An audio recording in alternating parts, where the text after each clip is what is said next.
साल 2025 को लेकर यह सवाल तेजी से उठ रहा है कि क्या यह तीसरे विश्व युद्ध का गवाह बनेगा। साल 2024 में दुनिया भर में जारी कई संघर्षों और युद्धों ने वैश्विक हालात को चिंताजनक बना दिया है। रूस यूक्रेन, इजरायल हमास, चीन ताइवान, उत्तर दक्षिण कोरिया और सीरिया जैसे क्षेत्रों के विवाद बड़े युद्ध में बदल सकते हैं। क्या 2025 में दुनिया में तीसरा विश्व युद्ध हो जाएगा? यह सवाल इसलिए महत्वपूर्ण है क्योंकि साल 2024 में दुनिया के कई हिस्सों में संघर्ष देखने को मिल रहा है। आइए जानें कि दुनिया में वह कौन से इलाके हैं जहां विश्व युद्ध की संभावना है। रूस और यूक्रेन के युद्ध को 3 साल होने वाला है। यह युद्ध खत्म होता भी नहीं दिख रहा है। एक बार फिर रूस ने हमले तेज कर दिए हैं। वहीं यूक्रेन को भी जो बाइडेन ने लंबी दूरी की मिसाइलों से रूस पर हमले की इजाजत दे दी है। इसके अलावा नाटो भी युद्ध के लिहाज से अपनी तैयारी कर रहा है। 7 अक्टूबर 2023 को इजरायल पर हमास ने हमला किया था। इस हमले के बाद से मिडिल ईस्ट में संघर्ष चल रहा है। इजरायल और हमास के बीच चल रहा युद्ध लेबनान के हिजबुल्लाह तक बढ़ गया। इसके अलावा ईरान और इजरायल ने भी कई बार एक दूसरे पर हमले किए।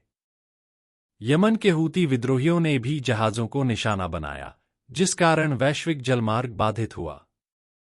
हालांकि हिजबुल्लाह और इजरायल के बीच युद्ध विराम हो गया है, लेकिन इसके कभी भी एक बड़ा संघर्ष बनने का खतरा है। ताइवान जलमरूमध्य पर भी युद्ध का खतरा मंडरा रहा है। ताइवान को लेकर चीन और अमेरिका आमने सामने हैं। चीन कहता है कि ताइवान उसका हिस्सा है, जिस पर वह कब्जा करेगा। चीन इसीलिए अपनी नौसेना को लगातार मजबूत कर रहा है। अमेरिकी राष्ट्रपति जो बाइडेन ने कहा था कि चीन अगर ताइवान पर हमला करता है तो अमेरिका मदद करेगा। ट्रंप के आने के बाद स्थिति बदल सकती है। हालांकि इस बात की बेहद कम संभावना है कि 2025 में ताइवान पर चीन हमला करेगा। उत्तर कोरिया ने रूस की मदद के लिए अपने सैनिक भेजे हैं। उत्तर कोरिया के supreme leader Kim Jong Un के इस फैसले ने कोरियाई प्रायद्वीप को हिलाकर रख दिया है। रूस को मदद देना साफ तौर पर दिखा है कि उत्तर कोरिया का युद्ध में रूस साथ देगा। उत्तर और दक्षिण कोरिया के बीच हाल में तनाव देखा गया है। उत्तर कोरिया ने अपनी ओर मौजूद सड़कों को बम से उड़ा दिया। इजरायल पर 7 अक्टूबर के हमले के बाद सीरिया के राष्ट्रपति बशर अल-असद युद्ध से दूर रहे, जबकि इजरायली जेट और विमानों ने सीरिया में हमला जारी रखा। उनका यह फैसला उनके शासन की स्थिरता पर आधारित हो सकता है। इससे जुड़ी चिंताएं तब बढ़ी जब पिछले सप्ताह नाटकीय रूप से अलेप्पो शहर पर विद्रोहियों ने कब्जा कर लिया। इसके बाद अब सीरिया की मदद के लिए ईरान और रूस आ गए हैं। पाकिस्तान ने हाल में ही चीन से 5वीं पीढ़ी के लड़ाकू विमान J-31 को खरीदने का ऐलान किया है। इससे पाकिस्तानी वायुसेना की ताकत में जबरदस्त इजाफा होने की उम्मीद है। अभी तक भारत के पास 5वीं पीढ़ी का कोई एयरक्राफ्ट नहीं है। ऐसे में जाने कि पाकिस्तानी वायुसेना के पास कौन-कौन से लड़ाकू विमान हैं। पाकिस्तानी वायुसेना में 146 J-F-17 थंडर लड़ाकू विमान शामिल हैं। इसे चीन और पाकिस्तान ने मिलकर विकसित किया है। हालांकि चीन ने अपनी वायुसेना में इस विमान को शामिल करने लायक नहीं समझा है।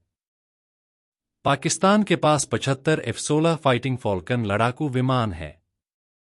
इसमें F-16 के अलग-अलग वेरिएंट शामिल हैं, जिनमें ब्लॉक 15 और ब्लॉक 52+ प्रमुख हैं। पाकिस्तान के पास यह इकलौता विमान है जो भारत के सुखोई Su-30 MKI और राफेल का मुकाबला कर सकता है। पाकिस्तान के पास चीन से खरीदा गया FC-20 फायरबर्ड लड़ाकू विमान भी मौजूद है। चीन में इसे JF-10 के नाम से जाना जाता है। पाकिस्तान के पास मिराज-V लड़ाकू विमान भी हैं। ये विमान हमला और टोह लेने में काम आते हैं। पाकिस्तानी वायुसेना में मिराज-5 की संख्या 92 बताई जाती है। इन विमानों में से 70% ग्राउंडेड हैं। पाकिस्तानी वायुसेना में 87 मिराज 3 लड़ाकू विमान है। पाकिस्तान ने मिराज मल्टीरोल लड़ाकू विमान को फ्रांस से 1968 में खरीदा था। हालांकि लंबे समय से इनका अपग्रेडेशन नहीं किया गया है।